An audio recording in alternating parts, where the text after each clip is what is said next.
So the public may have a preconception about the University of Wyoming Art Museum, that they will come here and see images of cowboys or just Western art.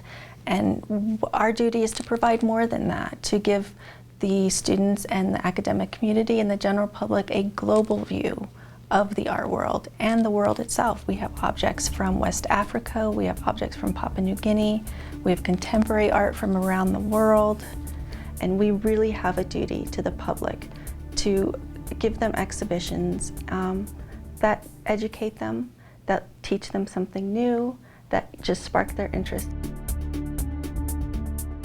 At the Art Museum, we have over 8,000 objects from a variety of cultures and time periods that relate to pretty much any discipline on campus. And faculty are welcome to use the objects for research in their teaching.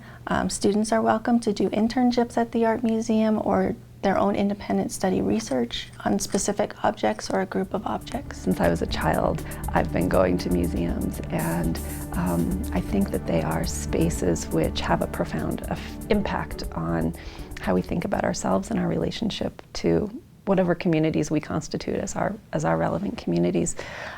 So I want to understand them. I also have, as a historian, a desire to build an understanding of the past that incorporates people's experiences in the social and cultural realm, the kinds of things that they like, the things that they do, the things that appeal to them, the things that essentially make us who we are, that exist outside of the formal political realm, but that have real implications for how we constitute ourselves as citizens.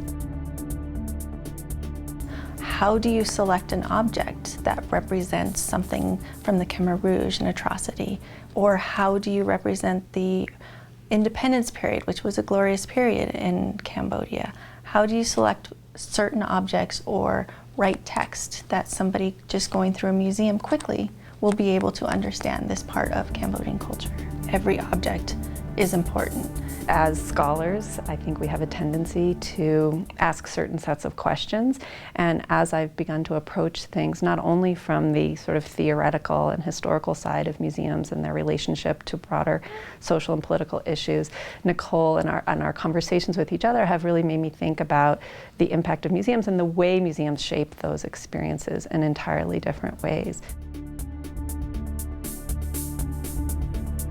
This project really would have never gotten off the ground if it wasn't for the Wyoming Institute of Humanities Research. They provided the seed money for going to Cambodia and speaking with colleagues there and gain a better understanding of the culture and the role that museums play in Cambodia.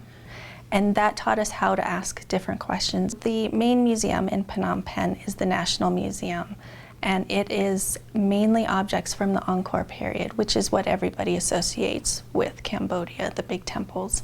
Right now, there's initiative to start a museum that will help deal with the Khmer Rouge period. And how do you reconcile what happened? Museum of Memory hopes to essentially convert what has been an ongoing documentation project of the Documentation Center of Cambodia. They have collected hundreds of thousands of pages of documentation about what transpired during the Khmer Rouge period. And the initial impetus of that was A, to create documentary evidence and forensic evidence, but B, also to support the work of the international tribunals in bringing to justice, in promoting the process of truth and justice in Cambodia as they reconcile with what happened during the Khmer Rouge period. So now that the legal processes have been underway for a long time and are beginning to wind down a little bit, there's a question of what to do with all this material that has been collected and how to best mobilize it in terms of building a brighter future for Cambodian society. And so the Museum of Memory seeks to build a permanent home for the housing and display of this extensive documentation of the atrocities that were committed during the Khmer Rouge period. That I find to be tremendously exciting, and I do believe that there's a real role that these institutions will play in that process of reconstructing. One of the things that we're most excited about, that I'm most excited about, is being able to foster ongoing relationships between our Cambodian collaborators and the University of Wyoming. We are bringing this work into our curriculum. We are hoping to bring students to Cambodia to develop a dedicated course that's for museum studies and that brings Wyoming students to a new area of the world that they don't currently have the opportunity to go to. Isa and I co-taught the Introduction to Museology course that is one of the core courses of the Museum Studies minor.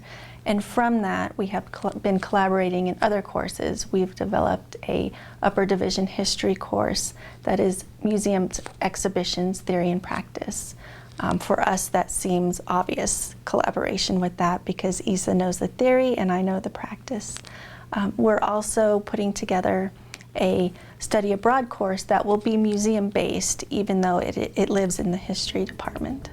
We have students who are beginning to do research on the history of looting in Cambodia with the idea that perhaps they can bring their research skills to bear on developing a better understanding of what has happened and what might be able to happen in terms of repatriation. We see this as a long-term ongoing collaboration between the University of Wyoming, not just the two of us, but the entire faculty and student body here and scholars in Cambodia.